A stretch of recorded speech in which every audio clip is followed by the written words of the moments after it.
നമസ്കാരം. AD news മലയാളത്തിലേക്ക് എല്ലാ പ്രിയപ്പെട്ടവർക്കും സ്വാഗതം.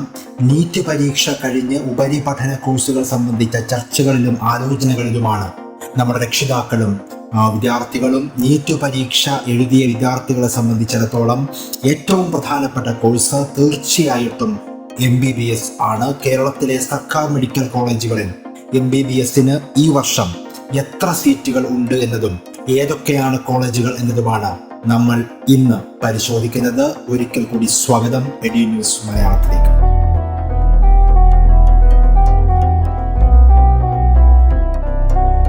സംസ്ഥാനത്ത് ഗവൺമെന്റ് മേഖലയിൽ ആകെ 12 മെഡിക്കൽ കോളേജുകളാണ് പ്രവർത്തിക്കുന്നത്. എല്ലാ കോളേജുകളിലുമായി ആകെ ഈ വർഷം 1755 MBBS സീറ്റുകളാണ് ഉള്ളത്.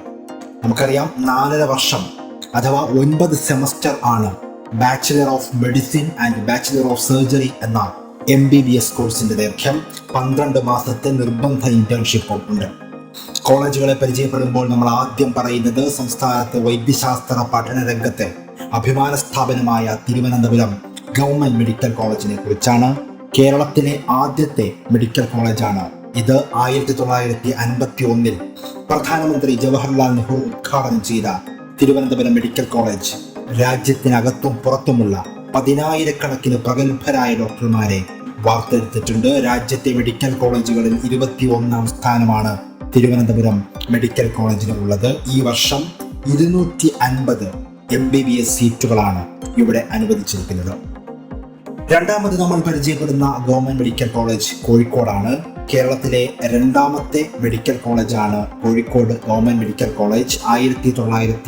1957 സ്ഥാപിക്കപ്പെട്ടത്. 3025 കിടക്കകളുള്ള കോഴിക്കോട് മെഡിക്കൽ കോളേജ് ഇന്ത്യയിലെ സർക്കാർ മേഖലയിലെ ഏറ്റവും വലിപ്പമുള്ള ആശുപത്രി എന്ന നിലയിൽ അറിയപ്പെടുന്നുണ്ട്. ഇവിടെയും ഈ വർഷം 250 MBBS സീറ്റുകളാണ് അനുവദിച്ചിരിക്കുന്നത്. അടുത്തത് ഗവൺമെന്റ് മെഡിക്കൽ കോളേജ് കോട്ടയമാണ്. 1962 കേരളത്തിലെ 3ാമത്തെ മെഡിക്കൽ കോളേജായി സ്ഥാപിക്കപ്പെട്ടു. ഇവിടെ ഈ അധ്യയന വർഷം 175 സീറ്റുകളാണ് അനുവദിച്ചിരിക്കുന്നത്. 4ാമതായി TD മെഡിക്കൽ കോളേജ് ആലപ്പുഴയാണ്. 1963 സ്ഥാപിക്കപ്പെട്ടു. ആലപ്പുഴയിലെ തിരുമല ദേവസ്വത്തിന്റെ കീഴിലായിരുന്നു കോളേജ് സ്ഥാപിക്കപ്പെട്ടത്. അതുകൊണ്ടാണ് കോളേജിന് TD മെഡിക്കൽ കോളേജ് എന്ന് പേര് വന്നത്. ഇവിടെ 175 MBBS സീറ്റുകളാണ് നിലവിലുള്ളത്. ഇനി നമ്മൾ നോക്കുന്നത് തൃശൂർ ഗവൺമെന്റ് മെഡിക്കൽ കോളേജാണ്. 1982 സ്ഥാപിക്കപ്പെട്ടു. വൈദ്യശാസ്ത്ര പഠനത്തിനുള്ള സംസ്ഥാനത്തെ ഏറ്റവും പ്രധാനപ്പെട്ട 4ാമത്തെ സ്ഥാപനമായാണ് തൃശൂർ ഗവൺമെന്റ് മെഡിക്കൽ കോളേജ് അറിയപ്പെടുന്നത്. ഇവിടെ ഈ അധ്യയന വർഷം 175 സീറ്റുകൾ MBBSന് അനുവദിച്ചിട്ടുണ്ട്. അടുത്തത് കണ്ണൂർ പരിയാരം ഗവൺമെന്റ് മെഡിക്കൽ കോളേജാണ്. 1993 സ്ഥാപിക്കപ്പെട്ടു. വടക്കൻ കേരളത്തിലെ സർക്കാർ മേഖലയിലെ ഏറ്റവും വലിയ സൂപ്പർ സ്പെഷ്യാലിറ്റി ആശുപത്രിയായി അറിയപ്പെടുന്നു. ഇവിടെ 100 MBBS സീറ്റുകളാണ് അനുവദിച്ചിട്ടുള്ളത്. ഗവൺമെന്റ് മെഡിക്കൽ കോളേജ് എറണാകുളമാണ് നമ്മൾ നോക്കുന്നത്. 1999 സ്ഥാപിക്കപ്പെട്ടു. കോ ഓപ്പറേറ്റീവ് അക്കാദമിക്ക് കീഴിൽ സ്ഥാപിക്കപ്പെട്ട കോളേജ് 2013 പൂർണ്ണമായും സംസ്ഥാന സർക്കാർ ഏറ്റെടുത്തത്. ഇവിടെ 110 MBBS സീറ്റുകളാണ് നിലവിലുള്ളത്. ഇനി നമ്മൾ നോക്കുന്നത് government medical college Manjeri Malappuram ആണ്. കേരളത്തിലെ 6ാമത്തെ മെഡിക്കൽ കോളേജാണ്. 2013 സെപ്റ്റംബർ 1 ഉദ്ഘാടനം. ഇവിടെ 110 സീറ്റുകളാണ് MBBS കോഴ്സിന് അനുവദിച്ചിരിക്കുന്നത്. ഗവൺമെന്റ് മെഡിക്കൽ കോളേജ് പാരിപ്പള്ളി കൊല്ലം ആണ് നമ്മൾ നോക്കുന്നത്. കൊല്ലം ജില്ലയിലെ ആദ്യത്തെ മെഡിക്കൽ കോളേജാണ്. 2013 ESI കോർപ്പറേഷൻ ഓഫ് ഇന്ത്യയുടെ കീഴിൽ സ്ഥാപിക്കപ്പെട്ട കോളേജ്. പിന്നീട് 2016 സംസ്ഥാന സർക്കാർ ഏറ്റെടുത്തു. 110 സീറ്റുകളാണ് ഇവിടെ അനുവദിച്ചിരിക്കുന്നത്. അടുത്ത കോളേജ് ഗവൺമെന്റ് മെഡിക്കൽ കോളേജ് പാലക്കാടാണ്. 2014 സ്ഥാപിക്കപ്പെട്ടു. 100 സീറ്റുകളാണ് ഇവിടെയുള്ളത്. ഏറ്റവും ഒടുവിൽ നമ്മൾ നോക്കുന്നത് ഗവൺമെന്റ് മെഡിക്കൽ കോളേജ് ഇടുക്കിയാണ്. ഏറ്റവും ഒടുവിലല്ല, 11ാമതായി നമ്മൾ നോക്കുന്നത് ഗവൺമെന്റ് മെഡിക്കൽ കോളേജ് ഇടുക്കിയാണ്. കോളേജിലെ 3ാമത്തെ MBBS ബാച്ചിലുള്ള പ്രവേശന നടപടികളാണ് ഈ വർഷം നടക്കുന്നത്. 100 സീറ്റുകളാണ് ഉള്ളത്.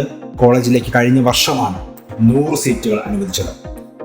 ഏറ്റവും ഒടുവിൽ നോക്കുന്നത് ഗവൺമെന്റ് മെഡിക്കൽ കോളേജ് കോന്നിയാണ്. പത്തനംതിട്ട ജില്ലയിലെ മെഡിക്കൽ കോളേജാണ്. 2020 ഉദ്ഘാടനം നടന്നു. 2022 മുതൽ MBBSയിലേക്കുള്ള പ്രവേശന നടപടികൾ തുടങ്ങി. നിലവിൽ 100 സീറ്റുകളാണ് അനുവദിച്ചിരിക്കുന്നത്.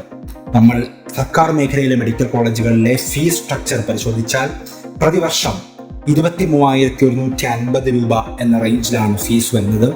ഈ വർഷത്തെ ഫീസ് ഘടന വരാനിരിക്കുന്നതേ ഉള്ളൂ. സമർത്ഥരായ വിദ്യാർത്ഥികൾക്ക് ഒരു പ്രയാസവുമില്ലാതെ MBBS പഠനം പൂർത്തിയാക്കാൻ നമ്മുടെ സർക്കാർ മേഖലയിൽ തന്നെ നിരവധി സൗകര്യങ്ങൾ കേരളത്തിലുണ്ട്. സാമ്പത്തികമായി പിന്നോക്കം നിൽക്കുന്ന വിദ്യാർത്ഥികൾക്കായി നിരവധി സ്കോളർഷിപ്പുകളും നിലവിലുണ്ട്. നന്നായി പഠിച്ചാൽ കേരളത്തിൽ നിന്ന് തന്നെ കുറഞ്ഞ ചിലവിൽ പഠനം പൂർത്തിയാക്കി മികച്ച ഡോക്ടർമാരായി മാറാൻ നമ്മുടെ കുട്ടികൾക്ക് കഴിയും എന്നതാണ് നമുക്ക് നൽകാനുള്ള ഏറ്റവും പ്രധാനപ്പെട്ട സന്ദേശം. വിദ്യാഭ്യാസ മേഖലയിലെ മറ്റൊരു വിഷയവുമായി വീണ്ടും കണ്ടുമുട്ടാം. ബൈ.